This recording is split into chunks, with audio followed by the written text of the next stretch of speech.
A ആ വാക്ക് സൂചിപ്പിക്കുന്ന പോലെ തന്നെ എ എന്ന് പറഞ്ഞാൽ ആർട്ടിഫിഷ്യൽ ഇൻ്റലിജൻസ്, അതായത് നിർമ്മിത ബുദ്ധി.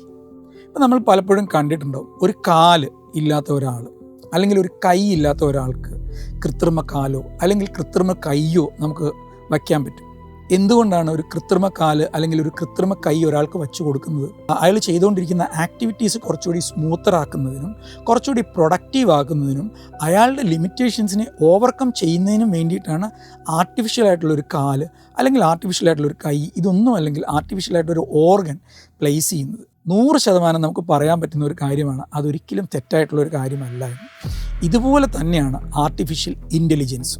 നമുക്ക് ഒരാളുടെ ബുദ്ധി ഒരു 50 മാർക്ക് വേണമെങ്കിൽ കൊടുക്കാം. ഞാനൊരു മെഷർമെൻറ്റിന് അല്ലെങ്കിൽ മനസ്സിലാക്കുന്നതിന് വേണ്ടി പറയുന്നതാണ്. അപ്പോൾ ഈ ആർട്ടിഫിഷ്യൽ ഇൻ്റലിജൻസ് ഉപയോഗിച്ച് അയാളുടെ ബുദ്ധി 60 മാർക്കോ 70 മാർക്കോ അല്ലെങ്കിൽ 80 മാർക്കോ ആക്കാൻ പറ്റുമെങ്കിൽ അത് നല്ല കാര്യമല്ലേ? അത് നല്ല കാര്യമാണ്. അത് ആർക്കും ഒരു കുഴപ്പമില്ലാണ്ട് പറയാൻ പറ്റുന്നതാണ്. കാരണം ബുദ്ധി അല്ലെങ്കിൽ ഇൻ്റലിജൻസ് കൂടുന്നതനുസരിച്ച് പ്രൊഡക്റ്റീവായിട്ടുള്ള ഔട്ട്പുട്ട്സ് കൂടുകയാണ് ചെയ്യുന്നത്.